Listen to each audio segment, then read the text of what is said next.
Hello everybody and welcome to another episode of Box Office Talk. This is the show where I break down what happened at the box office, see if my predictions for the top 5 are correct, then make predictions for next week's top 5. So let's get right on into it. Last week I predicted that number 1 would be K-Pop Demon Hunters, the re-release for this weekend only. Number 2 would be Black Phone 2. Number 3 would be Chainsaw Man, the movie, Res Arc. Number 4 would be Regretting You. And number 5 would be the Back to the Future 40th anniversary release. I only got 1 out of 5 of my predictions right. Nobody got their predictions right for this weekend, unfortunately. A movie that I was kind of downplaying didn't get number 1 or anything, but it did sneak into the top 5, which I wasn't expecting. But then again, the numbers were low enough where it makes sense. Number 1, and this kind of shocked me to see, actually turned out to be Regretting You. And I was kind of not that I wrote this movie off or anything, but it was just kind of it just seemed like it was kind of opening pretty low, especially compared to the big boom that It Ends With Us had. And I don't think this is starting to rebound in the sense of oh, it's going to become this big grosser like that. I don't think so. I think it is shaping up to do pretty good considering the $30 million budget it had, though. I think I was just surprised because it opened at, what was it, number 4 last weekend, and now it's at number 1 on Halloween weekend. And I know Halloween was Friday, right? So that leaves the other 2 days, but I was still kind of shocked that there was no carryover for Black Phone 2 or anything like that to be number 1, because Black Phone 2 was the number 1 movie on the day. If you look at the daily chart for Halloween, that was the number 1 movie for the day, and Regretting You was below. So the fact that eventually over the next 2 days people just turned to it in the, considering the numbers we had, people decided to turn to that film.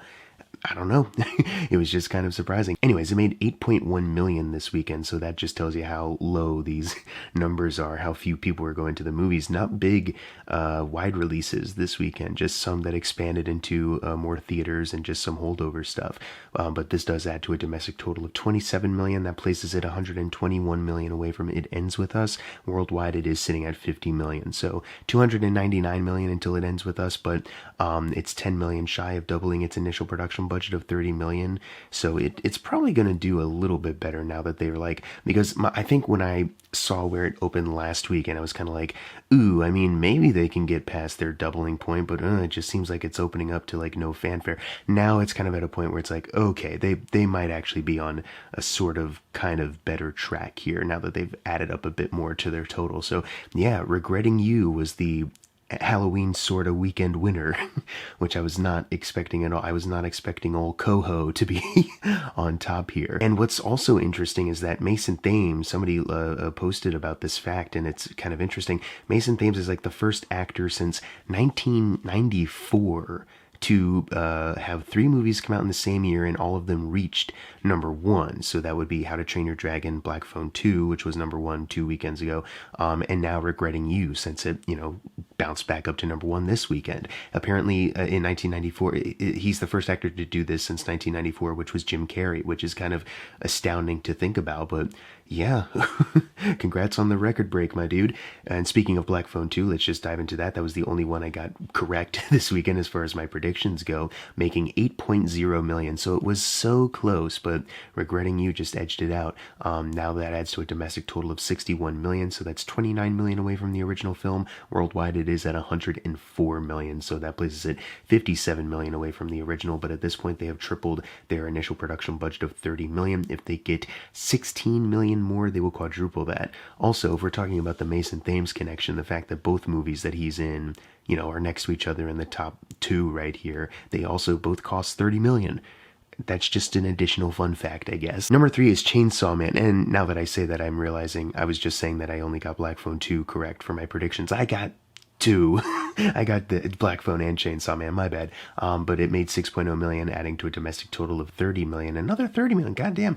Wikipedia updated the page. It said the budget is 4 million. So that kind of tells me I don't know anything about the movie. I'm assuming, though, with the budget this low, that it was probably they edited together some footage from, you know what, Res Arc, that makes sense.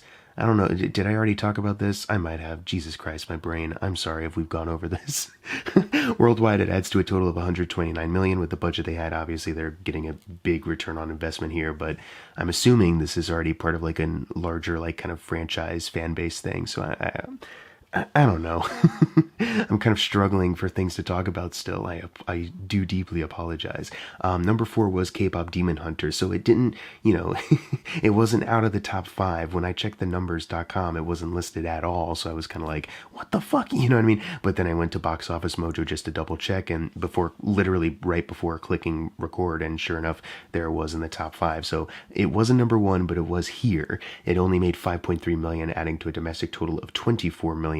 I guess there is no additional worldwide total since it came out a couple weekends ago. Like, there was still no other like numbers coming in. This is all just domestic. According to Wikipedia, the budget for this movie is a little over 100 million, but since Netflix prioritizes streaming more than like making a profit off of a theatrical release, I think any kind of money they get from the theaters is fine.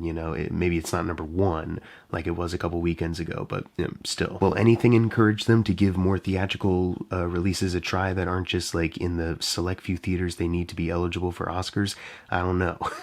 Because you remember when Frankenstein was supposed to have like a larger rollout than normal, and yet it didn't come to any theater near me until recently, but it was like the very old, like vintage movie theater with the balcony where they only have one movie playing at a time, only one screen.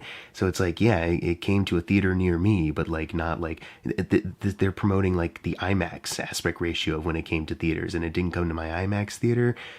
Guys, you gotta invest better in that. But I know old Teddy doesn't give a shit about that anyways. Let's just move along. Number five was Begonia. This is the one that I was kind of discounting earlier. I was like, I don't know what kind of audience this would have, if it would be enough to push it over. I guess a little bit. It made 4.8 million, so that adds to a domestic total of 5.8 million. For Yorgos Lanthimos, as far as opening weekends go, I wasn't going to really compare them just because all of his movies have kind of opened in some form of limited release. I will say that Begonia, by a slim margin, is the highest opening weekend as far as like limited releases go. But I don't mean this 4.8. I mean like a week or two ago when it opened to like 700,000.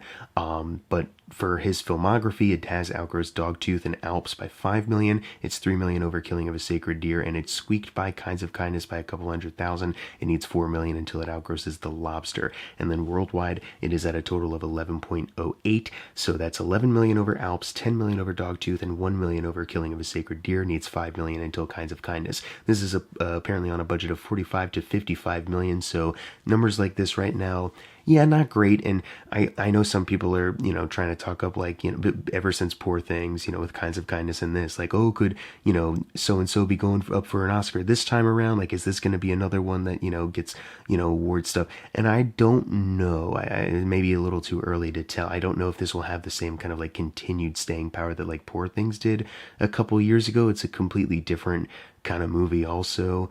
I don't know. It's kind of hard to predict what's going to have like a good staying power, what's going to have a good like chokehold on the theaters and the theater audiences. I'm just glad that some people did see it, even if it won't cross over its budget here immediately, at least. Number six was the Back to the Future re-release, so it didn't crack the top five, but it got pretty close, making 4.7 million with a total of 220 million. So worldwide adds to a total of 393. But keep in mind, these numbers are not adjusted for inflation, so especially since it's been released with the time shift, 40 years have gone by, this number could be much higher when you adjust for inflation. And that's all I really have to add. It's cool that some people are seeing a classic in theaters. Number seven is Springsteen, Deliver Me From Nowhere, making 3.8 million, adding to a domestic total of 16 million. So for director Scott Cooper, it is 6 million over Antlers and 5 million over Out of the Furnace now, but it needs 13 million till Hostiles. Worldwide, it is sitting at another 30 million, goddamn, which places it 5 million away from Antlers. So, it still has some ways to go. And with this movie having a budget of 55 million, it still has a ways to go until it, reaches any kind of profitability. Obviously, this is just for the theatrical, release, that, window that we've set here. But, yeah, it just definitely seems like, this one is not really lighting the world on fire like maybe they wanted to. I know the big takeaway is that some people want Jeremy Allen White to be nominated for Best Actor for this. And I mean, he still could, but it is also just, I don't, like I said, like I just feel like it's not really doing much. You know what I mean? Like it's out in theaters and some people are seeing it, but it's like, I feel like most of the takeaway is like, no, it was good. You know, that tone of voice that implies there's like a couple asterisks after it, or you're like me and you're like, that was mid, that was weak sauce, my guy. Like a lot of musician biopic films, when are we going to put a halt to this until we make some good ones, like a Rocket Man or a Complete Unknown? Anyways, number 8 is Tron Ares, making 2.8 million, adding to a domestic total of 67 million, so that now places it 105 million until it gets to Tron Legacy. Worldwide it is at 133 million, so that's 266 million until Tron Legacy. Is this bullying to just constantly, you know, try to hold it up to what Tron Legacy did, even though Disney considered that like a bit of a commercial failure at the time? Whatever. It's Jared Leto. No one cares about him. Number 9 is Stitchhead, making 2.1 million. You probably don't know what this movie is, and I mean, I saw it on my Fandango listings, and I was like, this is not, you know, gonna make enough money to get into the top 5. We can rule that out of the predictions. I'm also kind of surprised, though, that it ended up in the top 10 at all. The budget listed on Wikipedia is 30 million euros, which translated to USD, and assuming that I'm correct, is about 34 million. So not a pretty steep climb when you open this low, and the worldwide total isn't at a place where it's significant enough to bump it up. And I don't know what kind of like worldwide presence it would have anyways. But it was a movie that you could see. Is the takeaway here. And finally, closing out the video, number 10, Good Fortune, making 1.4 million, adding to a domestic total of 14.6, and with that initial production budget of, say it with me now, $30 million and no worldwide totals to bump it up, you could say this movie's fortune was actually not good.